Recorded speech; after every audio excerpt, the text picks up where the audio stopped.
Você sabe que aqui no Manhã Total a gente gosta muito de conversar, né? E aí, nas nossas rodas de conversa, principalmente agora no Outubro Rosa, eu quero trazer para vocês hoje alguns temas importantes. Primeiro, o diagnóstico tardio e o autoexame, esse que pode ajudar e muito a mulher, que pode procurar ajuda o quanto antes, percebendo alguma coisa diferente.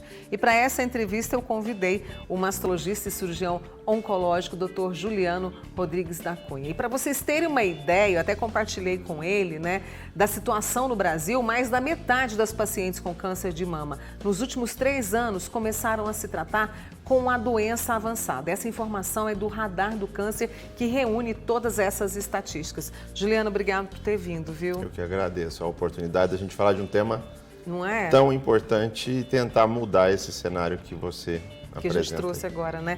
E nesse cenário, o que explica isso? É a dificuldade para fazer o exame? É a demora? São os entraves, infelizmente, que elas enfrentam? São várias as dificuldades desse acesso da mulher ao exame. Então, a gente percebe hoje que a meta estipulada para a população, segundo o governo, que é 50 anos para fazer a mamografia, seria de 70%. Esse número está em 30%. Então, nós não conseguimos colocar aquela faixa etária de mulheres que precisam fazer mamografia na máquina para fazer. Então, isso tem relação com acesso. A distribuição, muitas vezes, dos mamógrafos no nosso país é completamente diferente a depender da região. Então, no norte, nordeste, a gente tem muita dificuldade. Nas capitais, a gente tem a maior concentração, tanto dos profissionais quanto dos aparelhos. Existe ainda o medo da paciente fazer o exame, porque ela acha que é um exame doloroso. Mais ainda, nós temos aí inúmeras fake news falando que mamografia pode ter alguma relação com causar câncer. Então, junta dificuldade de acesso, falta de informação e informações incorretas, né? Além do medo de se fazer, além do medo da dor da mamografia, que não é também bem assim, existe o medo do diagnóstico. Então, o que eu costumo dizer é que se a gente for fazer um diagnóstico de câncer de mama, que ele seja feito ainda precoce. Sim. 95% dos tumores diagnosticados e tratados precocemente são curáveis. E, infelizmente, no Brasil, apesar da gente fazer essa campanha de mamografia, a Sociedade Brasileira de Mastologia e todas as outras sociedades que trabalham com a paciente com câncer de mama, a gente define que o ideal é que ela comece a fazer a partir dos 40 anos. Se a gente fizer isso, nós vamos conseguir reduzir o número de pacientes que, infelizmente, hoje fazem o diagnóstico através da palpação. Então, a nossa realidade nacional é a mulher descobre o seu câncer através da palpação de um caroço, através do autoexame, através de um nome. E para isso, para a gente mudar essa realidade, é uma atenção especial aí das lideranças e políticas públicas para facilitar esse acesso, né? Sim, a gente tem muita gente aproveitando desse Outubro Rosa, né? Todo Outubro Rosa é todo mundo colorido aí. Mas, na verdade, acabou o outubro, acabaram as campanhas e o acesso dessas mulheres a uma rede de saúde ou um acesso que seja mais simplificado para que ela consiga fazer seu exame de rastreamento. A gente sabe que a mamografia, ela diminui a mortalidade do câncer de mama em 30%. Nossa. Então, não agendou a sua ainda? Agende, sabe, faça, né, porque é importante. E além desse diagnóstico tardio, a gente vai falar também justamente sobre isso, né, da mulher conhecer o seu corpo, da mulher estar atenta. E eu faço questão de reforçar isso aqui para você, minha amiga, e até para os nossos amigos aí também, que vão chegar carinhosamente para as esposas, né, e falar, olha, você já viu como é que tá, como é que não tá, justamente para a gente possa trazer o diagnóstico precoce. E o doutor Juliano separou 5 passos para a gente, né, Juliano? Queria que o pessoal me ajudasse aí com as imagens na tela, por favor. Por onde, como começar? E a gente tem medo também de se olhar, né? Eu imagino que muitas pacientes conversam isso com você. Lembrar que é bastante frequente a paciente falar que não se examina porque ela tem medo, porque ela fica confusa na hora do autoexame, ela não sabe como é que tem que ser a sua mama. Então, a primeira coisa que a gente precisa orientar a mulher é que ela precisa conhecer o seu corpo. A gente não quer que a mulher faça o diagnóstico de câncer de mama. Então, para isso, ela tem que saber qual que é o formato habitual da mama dela, qual é o tamanho, qual é a textura da pele, se tem uma área diferente da habitual. Então é ideal que uma vez por mês, geralmente num período que a mama está menos desconfortável, então é depois do período menstrual, uma semana acabou a menstruação, ela vai durante o banho, no quarto, em frente ao espelho, num lugar mais tranquilo, onde ela tenha tempo de se tocar e de avaliar se tem alguma mudança. Na verdade, o que a gente quer é que ela perceba a alteração. Ela já sabe que a mama direita é um pouquinho maior que a esquerda, que tem uma área da mama que é um pouquinho mais durinha, que o bico do peito é daquele jeito. Então, ela sabe como é que é a axila.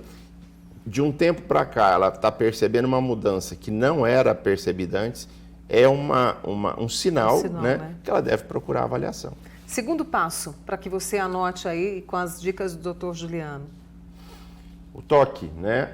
A palpação. Então, como que é, primeiro é a inspeção. A inspeção é através do olhar no espelho e depois o toque. Com a ponta dos dedos, ela vai fazer movimentos circulares, que vão começar desde o local da papila, da areola, e vão estendendo em toda a região da mama.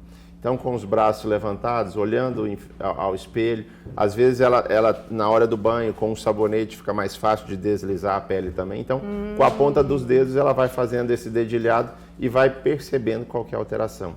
Lembrando que a alteração também precisa ser avaliada na axila. Muitas pacientes descobrem o câncer através de uma alteração axilar. Então, toda vez que você for palpar a mama, avaliar também a axila, que é fundamental. Deixa eu trazer uma pergunta que já ia fazer dessa nossa amiga aqui. Quando entra na menopausa, qual o melhor horário e dia para fazer o autoexame? Porque a gente não menstrua mais, aí né? a paciente, boa pergunta, a paciente que já não tem mais o ciclo menstrual, ela vai definir um período do mês, ela vai os primeiros dias do mês, o dia do seu aniversário, o mês do aniversário, né, a data do aniversário naquele mês. Então ela vai estabelecer um dia para ela. Todo dia 10 eu faço meu autoexame. Ela vai criar essa rotina. Criar rotina é fundamental. Tem o ritual ali, né, Sim. Juliano? Vamos para mais um passo? Passo 3, pressão mais profunda. Então, você vai fazer 2 tipos de movimentos, né? Você vai fazer a movimentação aonde você, com um toque leve, você vai sentir as alterações, a textura da pele, nódulozinhos, cistos, qualquer coisa que venha a ter.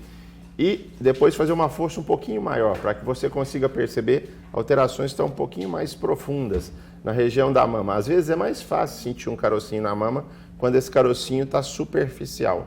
A partir do momento que você tem um carocinho mais profundo, para detectar, você vai ter que fazer um toque um pouquinho mais forte. Então aí a gente fala da pressão mais profunda aí para avaliar as mamas. Qual o quarto passo para a gente trazer aqui para você que está acompanhando? Verifique o mamilo, é outro passo importante também, né? Muitas pacientes chegam para a gente amedrontadas por causa de saída de secreção no mamilo.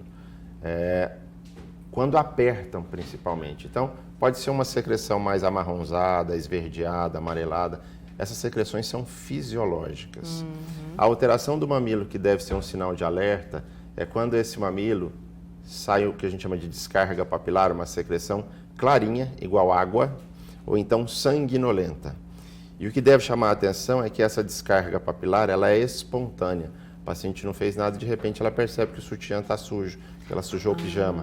Então essa descarga espontânea de cor de sangue ou água que deve gerar essa atenção. Antes do quinto passo, vamos ver se dá tempo. Deixa eu trazer uma preocupação de uma telespectadora. Ela até pediu para que eu não a identificasse. Quem tem seios muito pequenos, caso tenha alguma alteração nas mamas, né? A máquina consegue identificar? Ela sofre muito com o exame por causa da mama pequena. Consegue. A mamografia, né, tem a mesma efetividade numa mama grande ou pequena.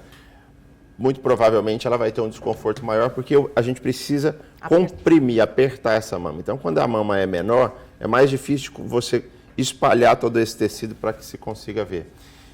Eu entendo o desconforto, mas eu acho que é um desconforto muito menor do que o desconforto de deixar de fazer um diagnóstico precoce. É o que eu penso também. Vamos para o quinto passo? Atenção aos sinais de alerta. Então, caroços, né? Alteração da pele, só para a gente reforçar, então, Juliano. Toda vez que você, a partir do momento que se cuida, tem esse autocuidado de saber como é que é a mama, você vai entender que caroços que não tinham antes, que apareceram numa idade de 40, 50 anos, secreção sanguinolenta saindo pelo mamilo sem fazer nenhum esforço. O bico do peito, que era de um jeito, agora ele entrou, ele está diferente. A mama que ficou assimétrica ou está com a pele mais avermelhada, todas essas são alterações que merecem uma avaliação médica. E a Tereza lembrando aqui, olha, os exames de mamografia associados ali ao ultrassom para fechar todo esse pacote. Pacientes com mamas densas devem associar ultrassonografia à mamografia. Mais uma vez, obrigada. Mais uma vez juntos nesse Outubro Rosa, né, Juliano? E eu espero você com a Mônica, tá? Combinado, só chamar. Doutor Juliano Rodrigues da Cunha, ele que é mastologista e cirurgião oncológico com a gente mais uma vez aqui. Obrigada pela sua participação, tá?